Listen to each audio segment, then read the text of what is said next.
Olá, tudo bem? Tudo bem mesmo?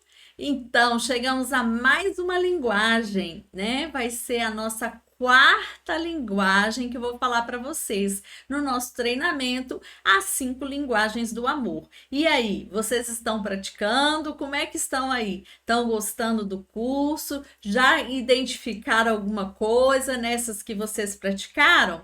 Então, vamos lá, vamos falar hoje sobre os atos de serviço, né? Atos de serviço é uma forma efetiva de demonstrar o amor. O que é isso, Cleide? Efetiva? É uma forma concreta, é uma forma prática de demonstrar o amor, porque muita gente, né, como nós já falamos anteriormente, demonstra com palavras, demonstra ficando perto, demonstra com presente.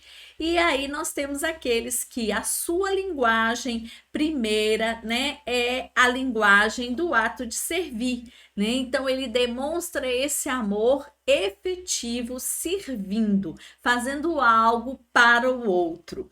Então nós vamos falar que vamos definir, né, como ato de servir, que é fazer as coisas que nós sabemos que o nosso cônjuge gostaria que nós fizéssemos, em termos de serviço mesmo, de fazer algo por ele, né? Pode ser do tipo lavar, passar, cozinhar, cortar a grama, lavar o carro, levar o cachorro para passear, tirar o lixo, cuidar das crianças, né? Manter a casa limpa, enfim, tem diversas formas de servir, né? De prestar um serviço e isso demonstrar o afeto, o amor para a pessoa com a qual nós moramos, né? Que nós somos casados ou que nós convivemos, enfim. Então, os atos de serviços, eles são marcantes também na nossa história afetiva, né? Então, a gente precisa desses atos, né? Quando criança, quando bebezinho, a gente tinha isso, né? Os pais faziam as coisas pela criança, preparavam o alimento, trocavam a fralda, né? Faziam coisas, lavava roupinha, passava, colocava no guarda-roupa. Então, tudo isso é amor-serviço. Então, isso faz presente na nossa vida de adulto também. Alguns vai ser a sua língua primária, né? Vai ser o seu principal idioma aí do amor. Para outros não vai ser a primeira, mas também é importante ter isso no nosso repertório. Como eu sempre tenho dito para vocês, bom mesmo é se a gente for poliglota no amor, né? A gente souber falar todos os idiomas das linguagens do amor. Mas vamos lá. Para a gente aprender um pouco mais sobre os atos de servir, eu dividi da seguinte forma para vocês. Existe o ato de servir que a gente chama de colaboração. O que é esse colaboração? É você ajudar a pessoa na execução de alguma tarefa. Então, digamos aí que a esposa está preparando o jantar, aí o esposo vai lá, pica uma verdura, casca, né, lava alguma coisa para ajudá-la. Então ele está ali servindo junto com ela, colaborando em alguma tarefa. Ah, o marido foi lavar o carro, aí a esposa vai lá, ajuda, né? Leva a água, leva o paninho. Então ela participa daquela tarefa que está sendo executada, daquele serviço que está sendo feito. Então, uma das formas da gente demonstrar amor pelo ato de serviço é ser parceiro ali, é colaborar com aquela tarefa que o outro está fazendo, mas que eu posso ajudá-lo, né?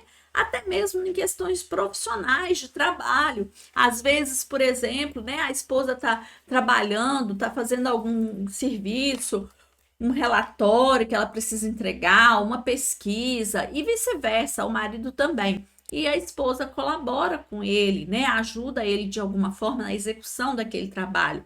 E vice-versa, ele também pode ajudar a esposa na execução do trabalho dela, tá? Então, isso é muito importante. É, Agora, o segundo ponto que eu quero trazer para vocês é o compromisso.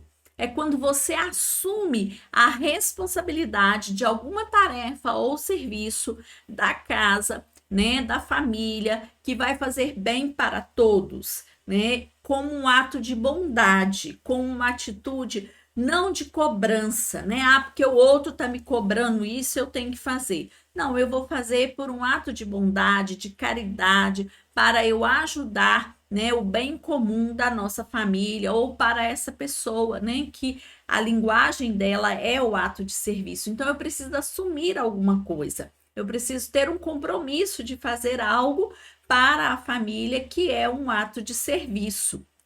E aí, gente, é muito importante nessa linguagem a gente ter cuidado também com o excesso de cobrança, com você ficar cobrando do outro, exigindo que o outro faça isso ou aquilo. O modo de falar vai mandar muito para que o outro possa entender essa linguagem e praticar ela.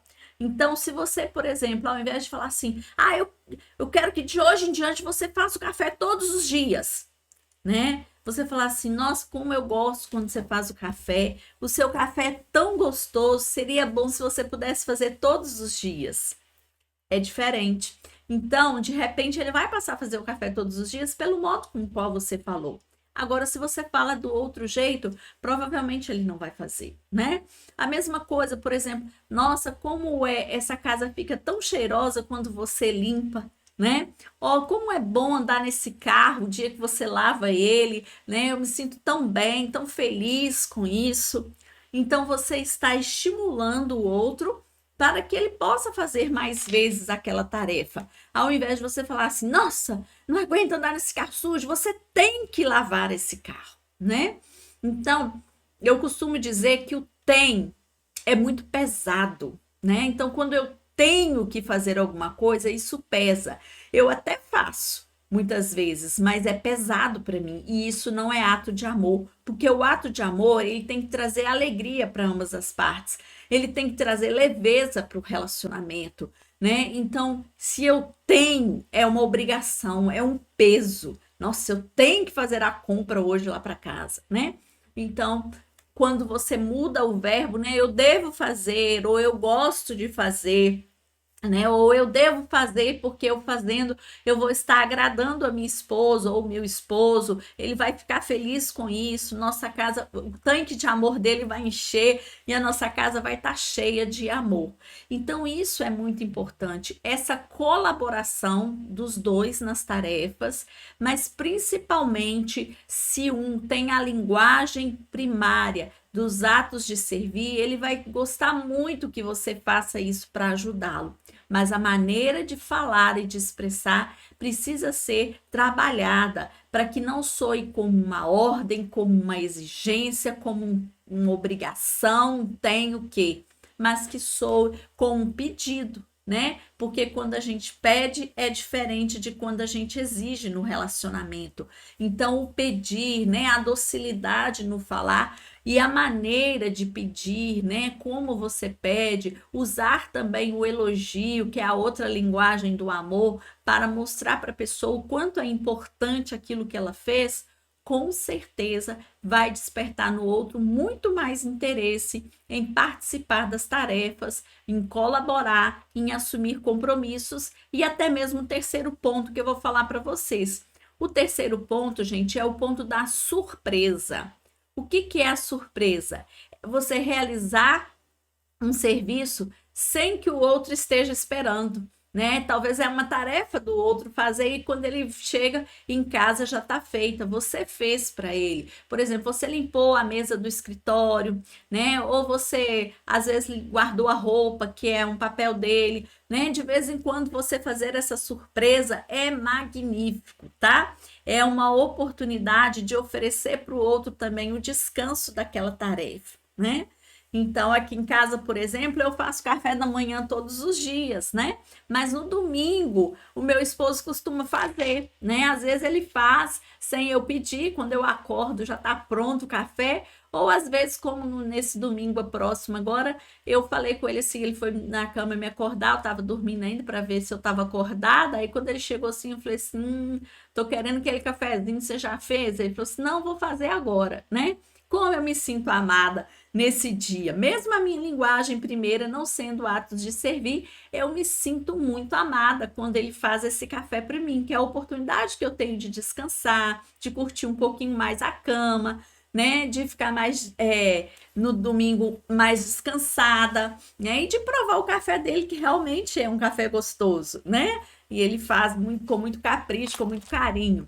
Então, isso é importante na nossa vida conjugal, a gente também oferecer esse momento para o outro, surpreender o outro com um ato de serviço, né? Para que ele tenha essa possibilidade de descansar, de ficar tranquilo naquele dia, tá?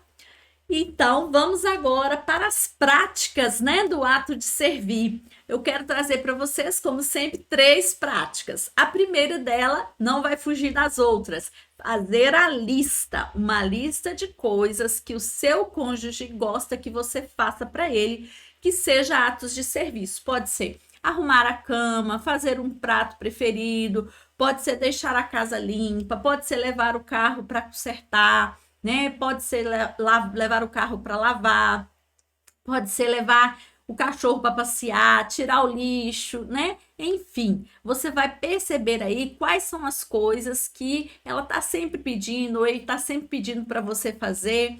Quando você faz, fica muito feliz. E aí você pode perguntar, tá, gente? Para você, se você ficar na dúvida, o que que é que eu vou colocar nessa lista, eu vou perguntar para ele, o que que eu faço que te deixa feliz quando eu faço? Qual é o serviço, né? Não é aqui, em hipótese alguma, ser empregado um do outro, né? Mas é servir por amor, fazendo alguma tarefa. Então é bom perguntar. Por isso que eu tô mesmo realmente em todas as fases, né? Eu tô pedindo para vocês elaborarem essa lista. E essa lista pode ser perguntado para a própria pessoa. Por quê, gente?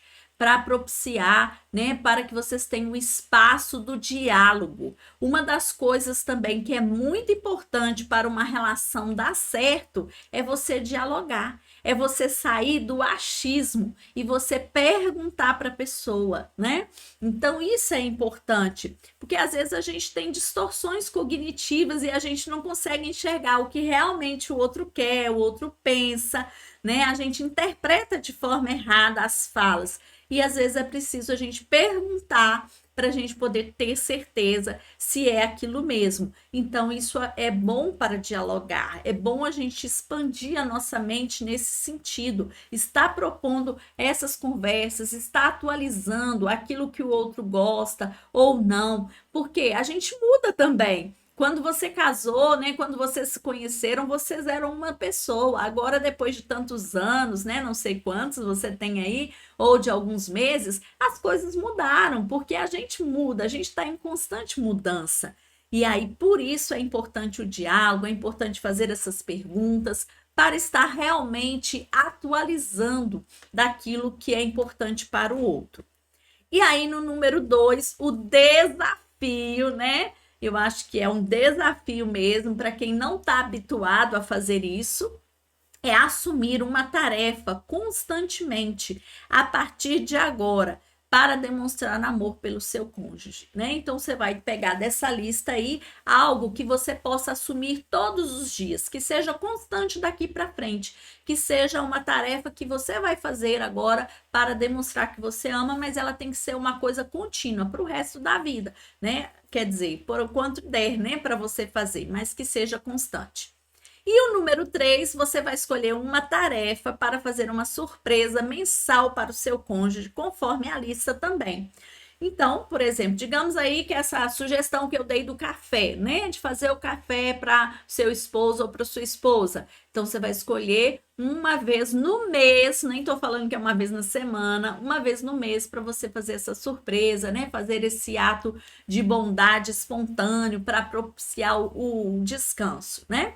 Pode ser o café, pode ser arrumar a cama, pode ser levar o carro para consertar, sei lá, né? Use a sua criatividade de acordo com a lista e escolha um ato por mês para você fazer. Ah, Cleide, tem que ser o mesmo todo mês? Não, você pode mudar, até mesmo porque é surpresa. Então, você pode fazer atos diferentes, né? Para poder surpreender essa pessoa, tá? E aí, gente, tem uma historinha no livro, né? Das 5 linguagens, sobre uma pessoa que se sentia com um capacho do esposo. E isso é muito triste, né? O que que é um capacho? Um capacho é um objeto, né? Um tapete, né? Onde todo mundo pisa, né? E limpa os pés. Então, esse capacho ele não tem vontade própria, né? Ele não tem vida própria. E essa mulher diz que se sentia assim, porque ao longo de acho que mais de 20 anos ela só serviu o esposo. E não foi, né, como se diz, reconhecida, amada, valorizada por isso. Então não é isso que é atos de servir, né? Isso aí é escravidão. Atos de servir é a gente fazer com amor e a outra pessoa também reconhecer esses atos, né? E ter uma troca aí, para que ambos os tanques estejam abastecidos. Se um é desse ato de servir, a gente abastece ele com os atos de servir. Se o outro é outro tipo, a gente abastece com outro tipo de linguagem. Mas é importante, né, num casamento, num relacionamento, a gente lembrar que as tarefas, elas precisam realmente ser divididas, porque senão um passa a se sentir mesmo como um capacho do outro, né? E isso não é legal para o relacionamento. Gera um desgaste, pode gerar uma mágoa profunda, né? Então, vamos repensar os nossos atos de servir aí na nossa família, no nosso relacionamento, para que a gente possa dizer o quanto a gente ama, né, essa pessoa através do serviço realmente, tá? Quero agradecer você que está acompanhando esse curso e como eu falei no início, eu espero que vocês estejam gostando, estejam descobrindo a sua língua já de amor e a do seu cônjuge, né? Mas ainda a gente tem mais uma que vai ser a próxima aula, eu vou falar sobre o toque físico. Te vejo lá, tá bom? Beijo!